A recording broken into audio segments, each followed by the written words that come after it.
ನಮಸ್ಕಾರ. ನುಡಿ ಬೆಳಕು. ದಯಾ ಗಂಗನಘಟ್ಟರವರ ಪ್ರಜಾವಾಣಿಯ ಅಂಕಣ ಬರಹ ಯಾರ ಮಾತಿಗೆ ಎಷ್ಟು ಬೆಲೆ.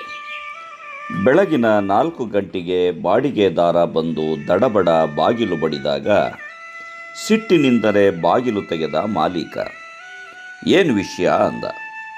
ನಾನು ಈ ತಿಂಗಳ ಬಾಡಿಗೆ ಕೊಡುವುದು ಸಾಧ್ಯವಿಲ್ಲ ಎಂದ ಅವನು. ಈತ ಮತ್ತಷ್ಟು ಕೋಪಗೊಂಡು, ಇದನ್ನು ಹೇಳಲು ಬೆಳಗ್ಗೆಯೇ ಬಂದು ನಿದ್ರೆಯಿಂದ ಏಳಿಸಬೇಕಿತ್ತಾ, ನಿಧಾನಕ್ಕೆ ಹೇಳಿದ್ದರಾಗುತ್ತಿರಲಿಲ್ಲವಾ ಎಂದ. ಈ ಮನೆಯ ವಿಷಯ ಇಬ್ಬರಿಗೂ ಸಂಬಂಧಿಸಿದ ಕಾರಣ ಒತ್ತಡವನ್ನು ನಾನೊಬ್ಬನೇ ಏಕೆ ಅನುಭವಿಸಲಿ, ನಿಮಗೂ ಹಂಚೋಣ ಅಂತ ಹೇಳಿದೆ ಎಂದ ಇವನು ತಣ್ಣಗೆ. ನಮ್ಮ ಜೀವಿತಾವಧಿಯಲ್ಲಿ ಬಹಳಷ್ಟು ಜನ ಇಂಥವರು ಸಿಗುತ್ತಾರೆ.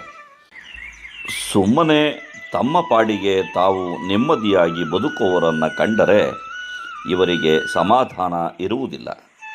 ತಮ್ಮ ಮನಸ್ಸಿನಲ್ಲಿ ಇರುವ ಆತಂಕ, ದುಃಖ, ದುಮ್ಮಾನ ಮತ್ತು ಇಲ್ಲಸಲ್ಲದ ಬೇಡದ ವಿಚಾರಗಳನ್ನೆಲ್ಲ ಇನ್ನೊಬ್ಬರ ತಲೆಗೆ ತುಂಬುವುದರ ಮೂಲಕ ವಿಕೃತ ಖುಷಿಯನ್ನು ಅನುಭವಿಸುತ್ತಿರುತ್ತಾರೆ.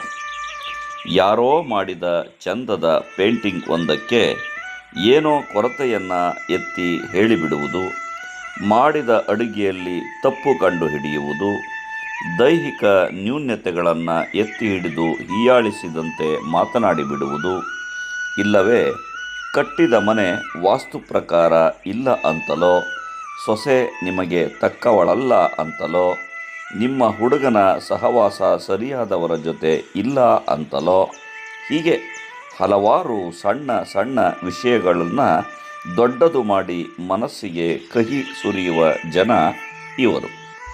ಇವರ ನಡವಳಿಕೆಗೆ ಸರಿಯಾದ ಮದ್ದೆಂದರೆ ಇಂಥವರ ಮಾತುಗಳನ್ನು ಕಡೆಗಣಿಸುವುದು.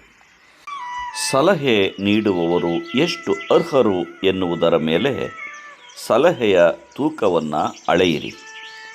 ಹೀಗೆ ಕಿರಿಕಿರಿ ಉಂಟು ಮಾಡುವ ಜನರನ್ನು ನಿರ್ಲಕ್ಷಿಸುವುದು ಸವಾಲಿನ ಸಂಗತಿ. ಆದಷ್ಟು ಜನರೊಂದಿಗೆ ನೀವು ಸಂವಹನ ನಡೆಸಬೇಕಾದ ಸಂದರ್ಭಗಳನ್ನು ತಪ್ಪಿಸಲು ಪ್ರಯತ್ನಿಸಿ. ನಾವು ಮಾಡುವ ಎಲ್ಲ ಕೆಲಸಗಳು ಎಲ್ಲರಿಗೂ ಇಷ್ಟವಾಗುವುದಿಲ್ಲ. ಕೆಲವರಿಗೆ ಇಷ್ಟವಾಗಬಹುದು, ಇನ್ನೂ ಕೆಲವರು ಇಷ್ಟಪಡದಿರಬಹುದು. ಇಷ್ಟವಿಲ್ಲದವರು ಕೆಲಸದಲ್ಲಿನ ದೋಷಗಳನ್ನು ಕಂಡು ಟೀಕಿಸುತ್ತಾರೆ.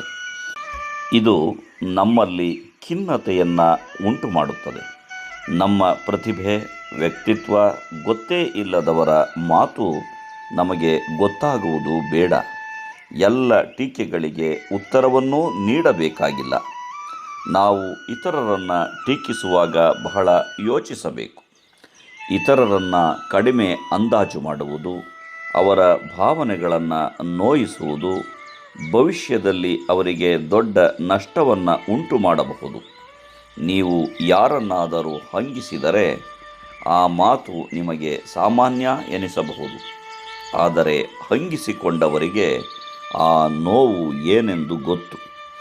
ಆದಷ್ಟು ಬಿಟ್ಟಿ ಸಲಹೆಗಳನ್ನು ದೇಶಾವಾರಿಯಾಗಿ ನೀಡುವುದನ್ನು ನಿಲ್ಲಿಸಿ. ಮೇಲ್ನೋಟಕ್ಕೆ ವ್ಯಕ್ತಿಯೊಬ್ಬರಲ್ಲಿ ನಾವು ಕಾಣುವುದಕ್ಕೂ ಅವರು ಮನದೊಳಗೆ ಅನುಭವಿಸುತ್ತಿರುವುದಕ್ಕೂ ಅಜಗಜಾಂತರ ಇದ್ದೀತು. ಯಾರಿಗೆ ಗೊತ್ತು, ನಿಮ್ಮ ಅಂದಾಜಿಗೂ ಸಿಗದ ಯುದ್ಧದಲ್ಲಿ ಸಿಕ್ಕಿ ಅವರು ಹೈರಾಣಾಗಿರಬಹುದು. ಆದ್ದರಿಂದ ನಾವು ಎಲ್ಲರಿಗೂ ಬಾಯಾಗಬೇಕಿಲ್ಲ, ಎಲ್ಲರ ಮಾತಿಗೂ ಕಿವಿ ಕೊಡಬೇಕಾಗಿಯೂ ಇಲ್ಲ. ನಮಸ್ಕಾರ. ಧನ್ಯವಾದಗಳು.